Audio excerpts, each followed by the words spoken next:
This is the Riverland, and for a century, it's had a reputation problem that's really boiled down to just 2 words. But to understand more, we need to go back, like way back. After World War I, Australia started a soldier settlement scheme right here. The goal was noble: give returning veterans a plot of land and a new start. And the government, well, they installed all the irrigation, and the soldiers, well, they planted a lot of grapes. Now you have thousands of growers all producing astronomical quantities of fruit. And none of them could really afford any of their own winemaking facilities. So what they did is they pooled their resources and established their own cooperatives. Giant grower-owned cooperative wineries sprang up. Their job was simple: process huge volumes of grapes efficiently. This system provided security for the growers. They had a guaranteed buyer, and in turn, it created a reliable, high-volume supply chain that was perfect for the next players to enter the game. Major wine corporations became the dominant buyers, sourcing this fruit to fuel their massive global brands. The kind of wine you see stacked floor to ceiling in supermarkets around the world, often in cardboard cubes. The whole system, from grower to the co-op to the corporation, was built for one thing. It certainly wasn't quality, it was more volume. Kind of the engine room, I guess, of the Australian wine industry. And this entire industrial machine created a culture where the ultimate prize is volume. You see, the brag down at the local pub wasn't all about, elegance and complexity. It was about how much you produced, how big was your harvest. Honestly, it wasn't even about economics for the most part. It's been about ego. It's been about identity and competitive pride. Now, for a long time, that system worked, but now? On average, the last 5 years, am $60,000 in the red every year. People are selling because they've got no more water to sell to be able to be sustainable and have another year. They can't sell their grapes, it's $100 a tonne. It's incredibly tough because we keep the world turning. I don't look at it much because I know it won't be much. It won't be much at all. It's not a profit. That 100-year-old story, that's a tragedy. The volume-based model is definitely broken. The region actually finds itself caught up in a perfect storm of global oversupply, high production costs, and collapsing export markets. And the results have been absolutely devastating. In 2024, the price for key grape varieties like Shiraz plummeted to around about $200 per tonne. Break-even cost for a farmer out here, around about $400. So the early indications that we've received so far, that growers have seen so far, have been anywhere between $80 and $120 a tonne. It's catastrophic. I mean, if you turn around the camera and you have a look down there, I'm selling exhausts and an air conditioner from the truck, which I've never done in my life. So I'm picking parts out, I've got some bumper bars up there. I'm doing things that I've never had to do, and it's pretty embarrassing. But here's where it gets even worse. See, a huge chunk of that break-even cost is water. Now, water in the Riverland isn't just unpredictable and often can be expensive, it's gradually becoming a bit more of a noose around the growers' necks. Look, 25 years ago, water was cheap. And today, it's tripled in price. And in drought years, it spikes even higher.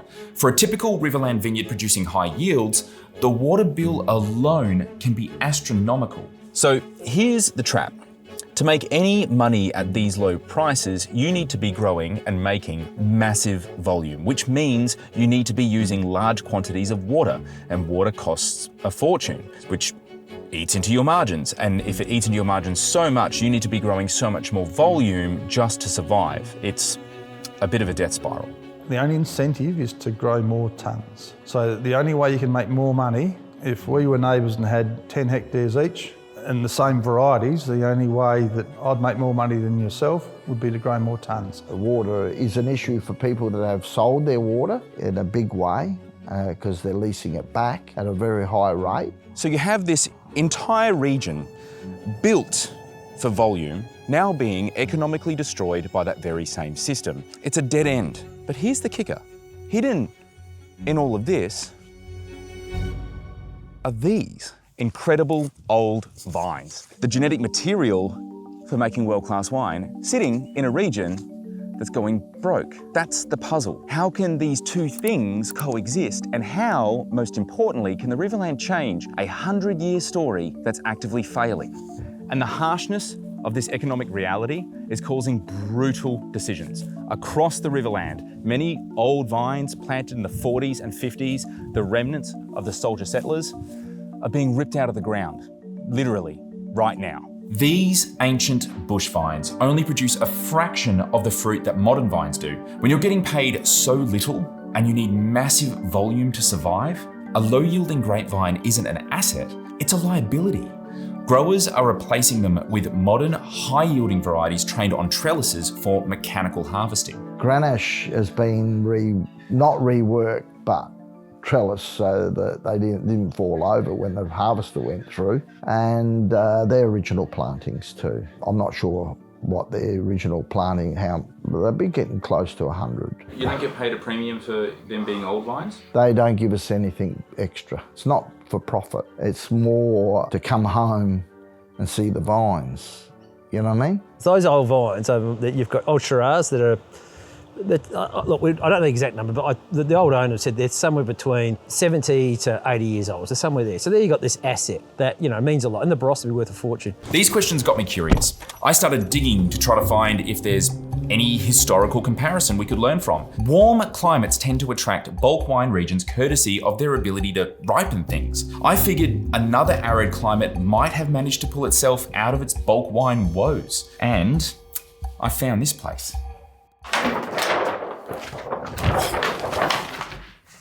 Here. That's Swartland. The Swartland. Now, their story is an echo of the Riverlands. Hot, dry, and for decades, dominated by a giant co-op that controlled everything. It's largely a mirror image, but they broke the cycle. So I got on a plane to see how. Touching down in the Swartland, you realise that this isn't your typical postcard wine region. The name literally means black country for the dark shadows cast by its granite outcrops and fynbos flora. It feels ancient, and the most fundamental distinction between here and the Riverland comes down to one thing: water, or the lack of it. Here's the thing, the Swartland and the Riverland get nearly identical rainfall. Both are arid, both are harsh environments for growing wine grapes without any help. The difference is the Swartland never had access to cheap irrigation water, so they adapted to match the climate. Now, the Riverland built an entire industry on the promise of the Murray River. Endless, cheap water that could turn a desert into a garden. And for nigh on 100 years, that worked. But now that water is expensive, and it's getting more expensive. The Swartland's disadvantage of no irrigation has actually become their competitive advantage. They built a wine industry that doesn't require the one input that's bankrupting the Riverland. For decades, the Swartland was known more for wheat than wine, with its grapes destined for bulk blends and brandy. The entire South African industry was controlled by a government-regulated, monopolistic super cooperative called the KWV. There was a group of masters of wine that sort of toured through the winelands, 95, 96. And they were here at Swartland Winery back then. It wasn't great. Good value wines, but the packaging is old and the Pinotage style doesn't really work and those kind of things. So it wasn't very positive from an international perspective. Back then it was very much, I think, wine sold in bulk to other brands, the KWVs. And so back then it was a source of really good wines for good prices. That's how it started. The KWV set prices, they introduced production quotas, and they wielded overarching authority. And this system rewarded volume above all else. So fruit from these incredible low-yielding old vines was sold for rock-bottom prices to the dominant Swartland cooperative. The system actively devalued quality, and that was its fall. And scattered across the Swartland were these neglected treasures. Old bush vines, many over 50 years old, some pushing 100. Ancient Grenache, Cinsault, Carignan, planted decades ago and then forgotten. Under the KWV system, these low-yielding vines were worth largely next to nothing. They were ignored and barely maintained, but they were still there, surviving on rainfall alone. But then, in the 90s, came the rise. The end of apartheid led to the dissolution of the KWV's power. That old system that had artificially suppressed grape prices for decades was destabilized. Suddenly, there's a power vacuum, and visionary entrepreneurs could now access phenomenal raw materials. That fruit from neglected old vines at pretty low cost, it's pretty good. The stage is largely set. The raw materials were there. All it needed was the right people. The first spark was a winemaker named Eben Sadi. Hired for a project in the Swartland, he saw the immense untapped potential in the region's old vineyards.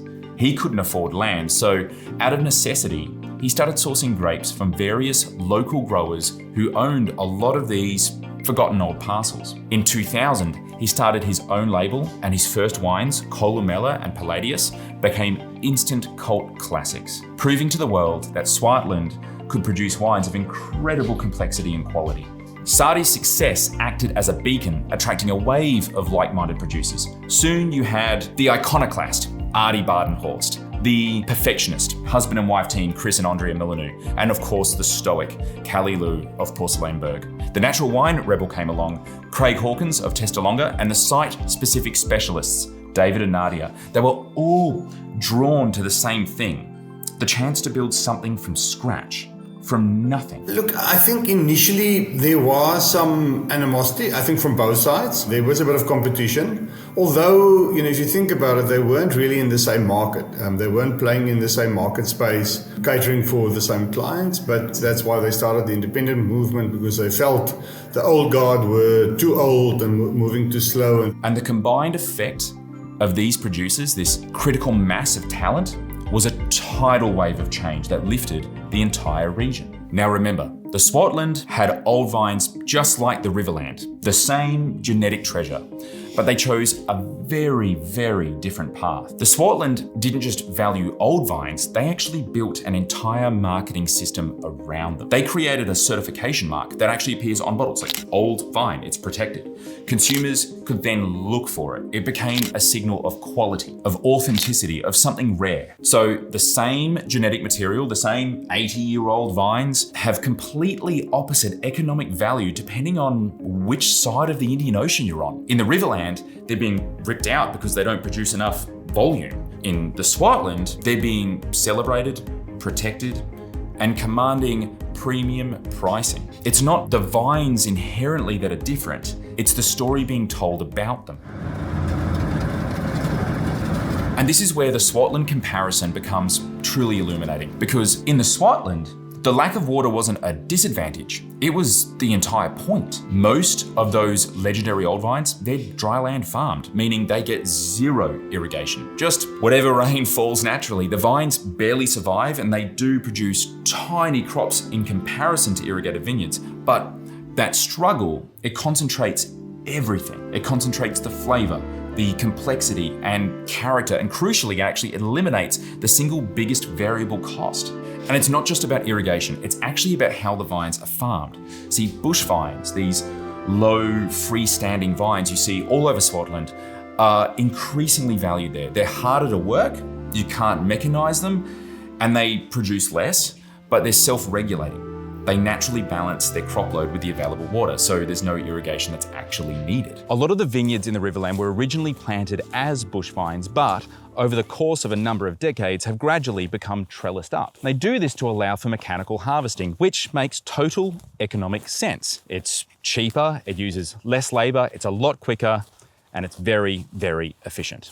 But you see, once you do that, it really locks you into its little system. See, you can install a trellising system for your vineyard, but it's really, really hard to go back to bush vines. As much as bush vines are great for low input, premium quality wine, it's largely incompatible with the infrastructure you might have just built. See, the Swartland never really had the water availability to be able to go to mechanization, whereas the Riverland scaled for efficiency, which has now become a bit of a cage. See, Riverland's bush vines are already adapted to lower water use. They could be grown with a fraction of the amount of irrigation they're being put on. However, growers will need to accept lower volume. And then we come up against that good old cultural barrier again, the volume mentality. The system rewards volume. So growers find themselves in a predicament where they're having to pump water they can't afford to grow fruit that they can't sell at a profit. So you have this combination, dry land farming, bush vines, old genetics, all creating intense concentration and complexity. Under these harsher conditions, vines produce tiny crops, but profound depth. And that character is what the world was actually about to recognize about Swartland. First, critical acclaim. Influential critics and publications provided essential third-party validation that opened doors to premium export markets. In 2008, Eben Sardi's Columella became the first South African wine to score 95 points in Wine Spectator. International media started describing Swartland as South Africa's rebel wineland and one of the most dynamic regions in the Southern Hemisphere. Secondly, price. They could suddenly command prices that rivaled South Africa's most prestigious estates. And here's what really mattered. Wine drinkers weren't just buying a bottle, they were buying into the story. Supporting rebels over corporations, discovering something rare and authentic rather than mass-produced. That emotional connection is what justified paying $165 instead of $30. But the most incredible proof of the impact wasn't actually found in a critic score or a fancy price tag. It was actually in a conversation that I had with Riverland Valley Wine Co. It's a cooperative that's been operating in the Swartland since 1941. And unlike many of the old co-ops that struggled or closed during the revolution, Riverland Valley adapted, and the CEO told me something fascinating. We process anything between 14 and 16,000 tons. About 7 years ago, we started up a smaller winery, is what we call a boutique cellar, to allow these independent guys, smaller producers, to come and make their wine at our facility. So they get a hold of infrastructure, we get a hold of ideas. It became a test phase for us. You can go a bit crazy, play around, try things, and when it works, and we can then scale it to the bigger operation. So there is a nice cross-pollination. So we were able to develop markets for these old wine Shannons. We do derive better prices for these wines. The higher quality, we get better prices for them. And because of that, we can pay better prices around per ton to our producers for these. So it's a pure commercial decision. You see, the revolution didn't just benefit the revolutionaries. It started to change the entire economic ecosystem. This whole transformation from a broke backwater to a global cult classic, it was so profound. It wasn't just a story, it's actually a playbook. And it was a playbook so significant, it became the subject of a PhD thesis. The author, Jonathan Stein, spent 6 years studying exactly how the Swartland producers managed to create this market from scratch. I published one of the first papers on the worth of old vineyards. The vineyards that were kept in the ground longer, on a bottle of wine, they commanded a higher price. Lack of economic resources were overcome by what we call non-economic resources, cultural resources. And then you had these young Turks from the Swartland coming here, and with a focus clearly on the Swartland, they were challenging the institution of wine authenticity. In 2010, these producers formalised their movement, creating the Swartland Independent Producers, or SIP. It's a trade organisation with really strict quality standards. They've got collective marketing and that crucial certification seal. Within just a few years, it had dozens of members working together in a very unified group. Think about that timeline for a second. Sardi started in the year 2000.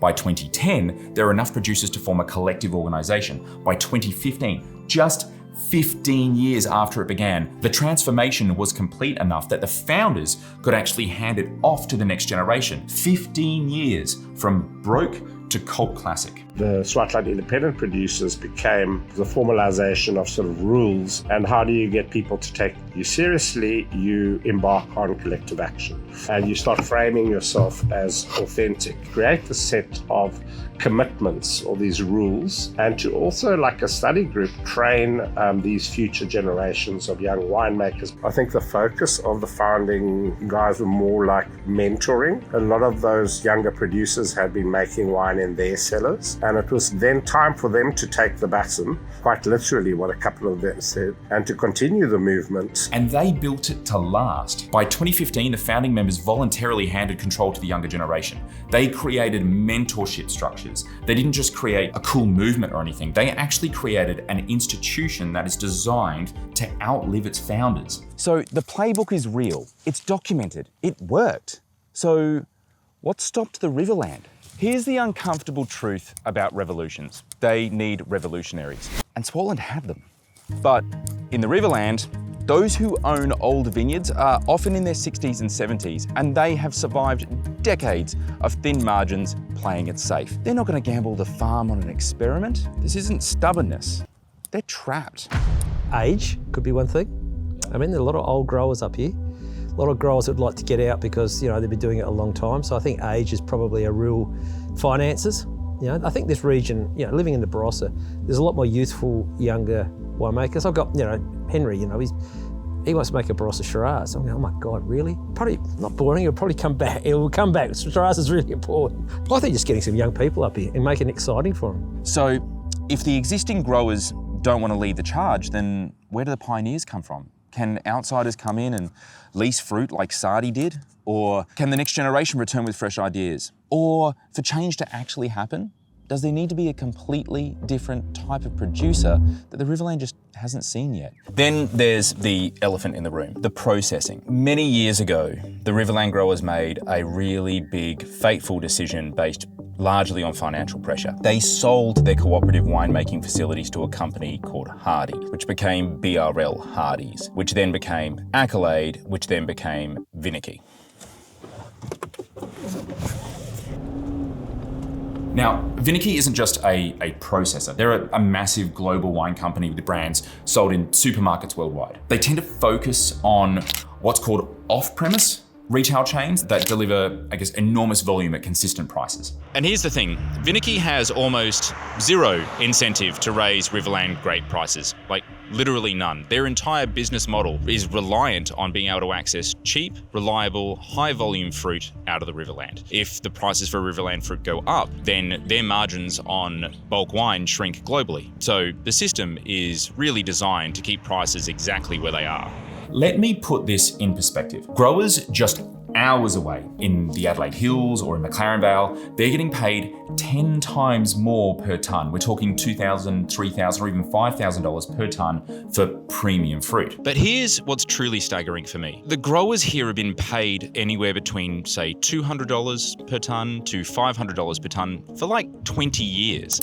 Sorry to interrupt, guys. It's just I've been doing a lot of reading and research recently, especially for this project, and this book was loaned to me by Brian Crozer, A History of the Australian Wine Industry from 1949 to 1944 by the eponymous James Halliday. In this book, there is a little chart here of the historic prices for Barossa Valley Riesling in the 70s and through to the late 80s. And as you'll note, they haven't really changed that much in reference to what the Riverland growers are getting now. And by all reports, the Riverland growers were actually getting the same pricing right through to the 70s.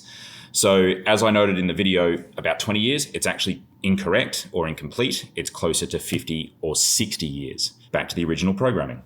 So when a grower is offered something like a $50 bonus per tonne, they're stoked. But they don't know that if it was a different story, if they were in a different location, they could be getting thousands more. Not just tens of dollars more. They want to win every pricing negotiation, and that's an unfortunate part of dealing with corporates and dealing with private equity. We sold some Gordo for $2,500 a tonne. It was only a small volume, but at the end of the day, this all comes back to value. If you're getting good value for your fruit and you're growing good fruit and you're getting rewarded for it, water prices aren't high now at the moment in my mind. Who would have thought 10 years ago getting rebadged as Zabibo and being able to be sold for upwards of like $35, $40 a bottle? That's exciting, you know? It's what's in the glass that demands the price, right? So what ends up in that glass and that bottle is something that moves you, then you're going to pay for it. So now, CCW isn't really a cooperative anymore, not in a traditional sense. They're more like a growers' union, a representative body, but they don't process wine anymore. They don't own the tanks, the crushers, the bottling lines. Vinicky does. CCW no longer owns a winemaking facility. We're good at growing grapes. We're not good at making wine. We're not good at marketing. So we've stuck to what we do best, at growing grapes. The big corporate buyers, usually retailers,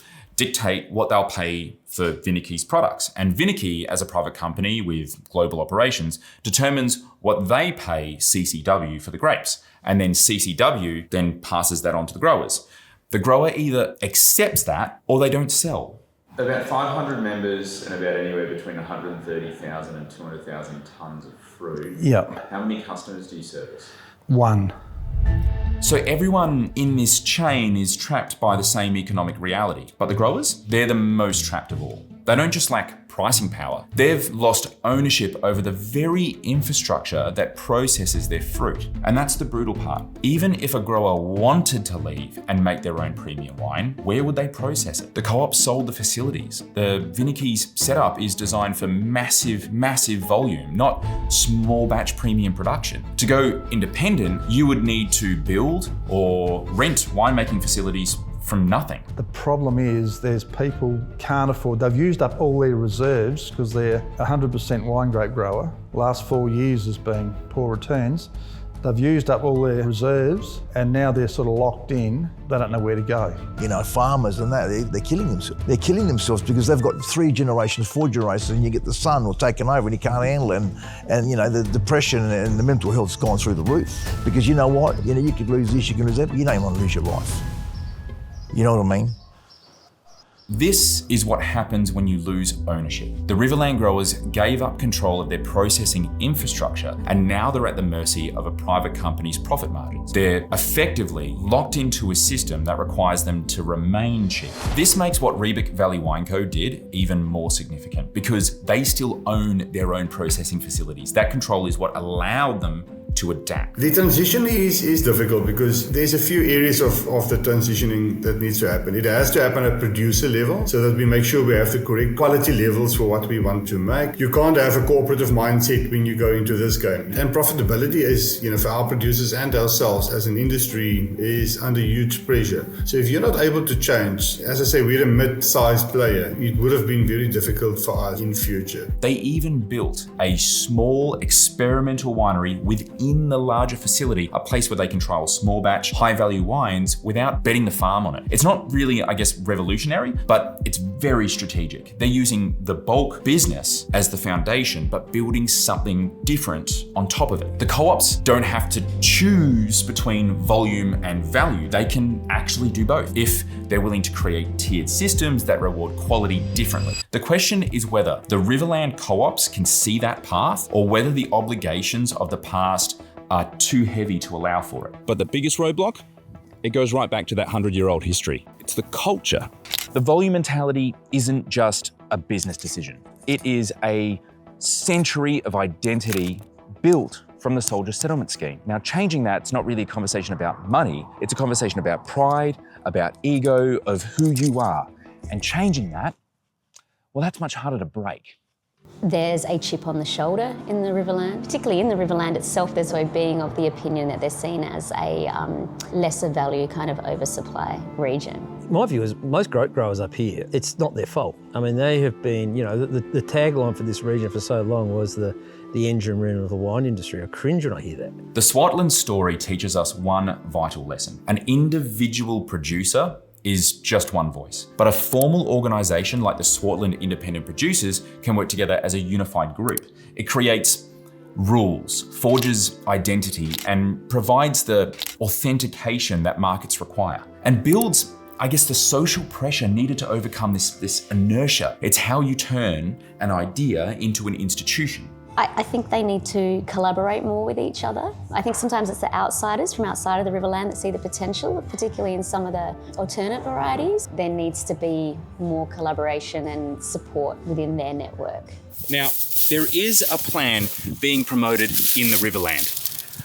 And I'll be honest, it sounds pretty sensible and it's being presented as quite compassionate. Encourage growers to diversify, transition away from wine grapes, plant olives, pomegranates, citrus, exit the industry gracefully. It's being marketed as a pragmatic solution to oversupply. And indeed, I'll be honest, for some growers, it probably is a really good idea. But here is what I think most people aren't understanding about this strategy. When you decrease the number of growers, basic economics says prices should increase, right? Supply goes down, demand stays constant, price goes up, but that's not happening.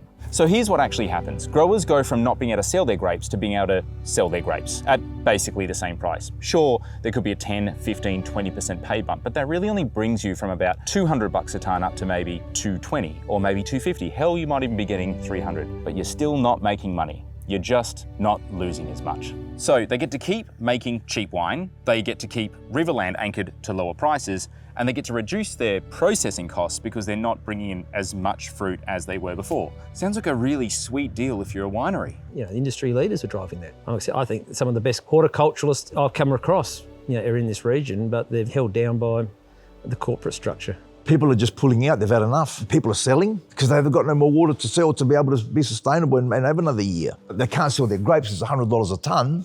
So people are getting out. A massive exodus is happening, and by force. Now compare that to Swartland, because they didn't decrease supply, they increased demand. They made their wines desirable. They created perceived scarcity, not through attrition, but through storytelling and quality. They made their wines so desirable that prices were forced to rise. This is the fundamental choice I mentioned earlier made explicit. On one side, we're shrinking the pie, decreasing supply in the hope that somehow the remaining pieces are getting bigger. Or on the other side, making a bigger, better pie, a more compelling product, in the hope that the market is going to be willing to pay more for it. And the cruel irony, every grower who plants olives instead of vines, every old vineyard that gets ripped out to plant pomegranates, that's genetic heritage gone forever. That's potential premium fruit removed from the system. And you can't reverse that decision in 5 years when someone finally decides to build Riverland's premium brand. So when you hear about diversification and a graceful exit, think to yourself, graceful for whom? The growers who are still losing money, or the processing companies who can maintain their bulk wine models and not have to invest in branding quality or change whatsoever?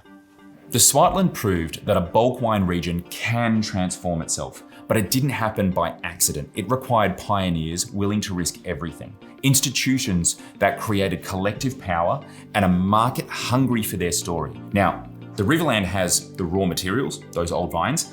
That's the genetic treasure. What it needs now is the will to use them differently. And this is about more than just wine. It's about a fundamental choice between two distinct and different futures. The current strategy in the Riverland seems to be about managing decline, trying to manipulate the supply and demand curve by decreasing supply, creating artificial scarcity. But the Swartland chose a very different path. They worked tirelessly to drive demand, to build a brand around aged vines and high quality and tell a story so compelling that the world came to them. It's a choice between shrinking the pie or baking a bigger, better one. And that's pretty, I think, a little bit adventurous in not being scared to fail. Just have a crack. Why are you not scared to fail and everyone else is? Because I think the lessons of the past is by doing something different has put me in a better position than a lot of other growers because we've got all this diversity. Do you think customers are still at the point of skepticism, or are they getting to the point of curiosity? I think curiosity is the thing now. I don't think there's the stigma that was attached to the Riverland in the past. I mean, there's people proudly putting Riverland on the label now, and that wasn't a thing, you know, a decade ago. I think the progress that's made in the last few years is 100% evident for those working in and around the industry. I think the footpath is being paved. I think it's happening. This documentary isn't just an observation, it's a challenge. To the young winemakers looking for an opportunity, the fruit is here. To the co-ops, there are models that balance obligation with innovation. To the growers carrying the weight of history, your legacy could be redefined, not abandoned. And to the people who drink wine, the next time you see Riverland on a label, pause. Because what that word means is about to change. We're seeing this emergence of drink now styles, right? We're seeing this emergence of light to mid-weight reds and whites that can be attractive to many different palates. And I think the Riverland hits that market. And I think that's awesome. I think it is possible to happen in our lifetime. It's going to take a group effort for that to happen because it's not just going to happen on its own. No way.